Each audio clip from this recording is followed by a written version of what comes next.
ओम नमो भगवते वासुदेवाय नमः। हर हर महादेव।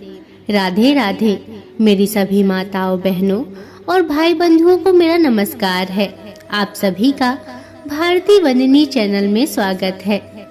भक्तों, शास्त्रों के अनुसार कामदा एकादशी का पर्व चैत्र मास के शुक्ल पक्ष की एकादशी तिथि को मनाया जाता है। इसे आम भाषा में फलदा एकादशी भी कहकर बुलाया जाता है। शब्द फलदा का अर्थ है फल की प्राप्ति और शब्द कामदा का अर्थ है कामनाओं की दात्री, अर्थात कामनाओं को पूरा करने वाली। इसे शास्त्रों में भगवान विष्णु का उत्तम व्रत कहकर संबोधित किया गया है। कामदा एकादशी को ब्रह्म हत्या आदि पापों तथा पिशाचत्व आदि दोषों का नाश करने वाली एकादशी माना जाता है। इस दिन भगवान वासुदेव अर्थात वासुदेव के पुत्र श्री कृष्ण का पूजन किया जाता है और गरीबों को दान देने का विशेष महत्व है। इस व्रत के एक दिन पूर्व गेहूं और मूंग का एक बार भोजन करके भगवान को याद करना चाहिए। एकादशी वाले दिन प्रातः स्नान आदि से निवृत्त होकर भगवान की पूजा अर्चना करनी चाहिए। दिन भर भजन कीर्तन करके रात्रि में भगवान की मूर्ति के निकट जागरण करना चाहिए। अगले दिन व्रत का समापन करें। इस व्रत के दिन नमक न खाएं। इस व्रत को करने से समस्त मनोकामनाएं पूर्ण हो जाती हैं तथा इस कथा को पढ़ने, सुनने और सुनाने से संपूर्ण फल की प्राप्ति होती है। अतः मैं आज आप सभी को कामदा एकादशी की पवित्र कथा का रसपान कराने जा रही हूँ। अतः आपसे आग्रह है कि वीडियो को पूरा देखिएगा और वीडियो को लाइक तथा चैनल को सब्सक्राइब अवश्य करिएगा। तो चलिए भगवान के दर्शन करते हुए कथा का रसपान करते हैं। एक बार की बात है, धर्मराज युधिष्ठिर कहने लगे, हे भगवान, मैं आपको कोटि कोटि नमस्कार करता हूँ। अब आप कृपा करके चैत्र शुक्ल एकादशी का महात्म्य कहिए। तब श्री कृष्ण कहने लगे, हे धर्मराज, यही प्रश्न एक समय राजा दिलीप ने गुरु वशिष्ठ जी से किया था और जो समाधान उन्होंने किया वो सब मैं तुमसे कहता हूँ। प्राचीन काल में भोगीपुर नामक एक नगर था।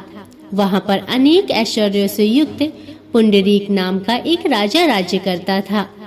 भोगीपुर नगर में अनेक अप्सरा, किन्नर तथा गंधर्व वास करते थे। उनमें से एक जगह ललिता और ललित नाम के दो स्त्री पुरुष अत्यंत वैभवशाली घर में निवास करते थे। उन दोनों में अत्यंत स्नेह था, यहाँ तक कि अलग अलग हो जाने पर दोनों व्याकुल हो उठते थे।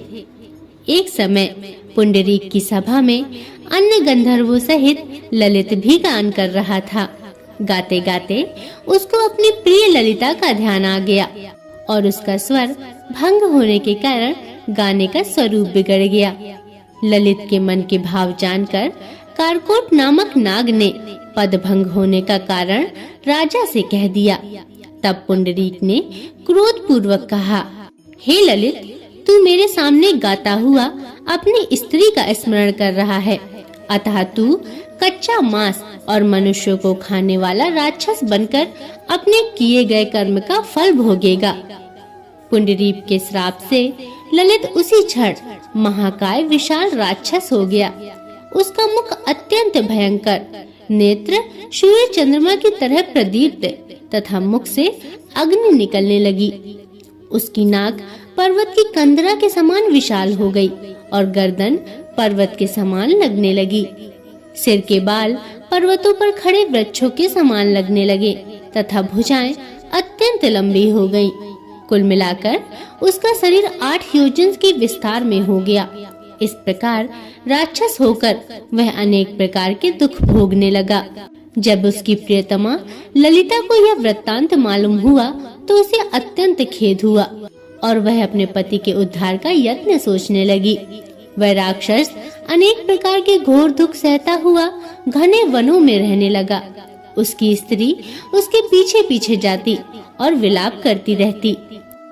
एक बार ललिता अपने पति के पीछे घूमती घूमती विंध्याचल पर्वत पर पहुंच गई, जहां पर श्रृंगी मुनि का आश्रम था। ललिता शीघ्र ही श्रृंगी ऋषि के आश्रम में गई और वहां जाकर विनीत भाव से प्रार्थना करने लगी। उसे देखकर श्रृंगी ऋषि बोले, हे सुभगे, तुम कौन हो और यहाँ किस लिए आई हो? ललिता बोली, हे मुने, मेरा नाम ललिता है। मेरा पति राजा पुंडरीक के श्राप से विशालकाय राक्षस हो गया है। इसका मुझको महान दुख है। उसके उद्धार का कोई उपाय बतलाइए। श्रृंगी ऋषि बोले, हे गंधर्व कन्या, अब चैत्र शुक्ल एकादशी आने वाली है, जिसका नाम कामदा एकादशी है। इसका व्रत करने से मनुष्य के सब कार्य सिद्ध होते हैं। यदि तू कामदा एकादशी का व्रत कर उसके पुण्य का फल अपने पति को दे दे, तो वह शीघ्र ही राक्षस योनि से मुक्त हो जाएगा और राजा का श्राप भी अवश्य शांत हो जाएगा।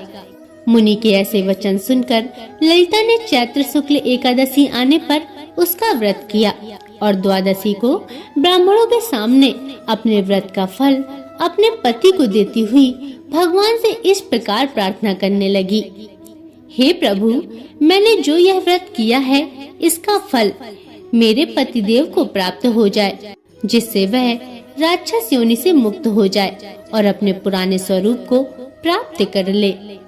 एकादशी का फल देते ही उसका पति राक्षस योनि से मुक्त होकर अपने पुराने स्वरूप को प्राप्त हुआ। फिर अनेक सुंदर वस्त्राभूषणों से युक्त होकर ललिता के साथ विहार करने लगा। उसके पश्चात वे दोनों विमान में बैठकर स्वर्ग लोक को चले गए।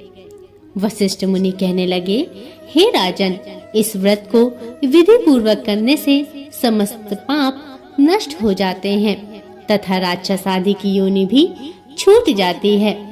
संसार में इसके बराबर कोई और दूसरा व्रत नहीं है। इसकी कथा पढ़ने या सुनने या सुनाने से वाजपेयी यज्ञ का फल प्राप्त होता है। तो भक्तों, प्रेम से बोलिए श्री हरि विष्णु की जय। हर हर महादेव। राधे राधे। भक्तों, यह थी कामदा एकादशी की व्रत कथा।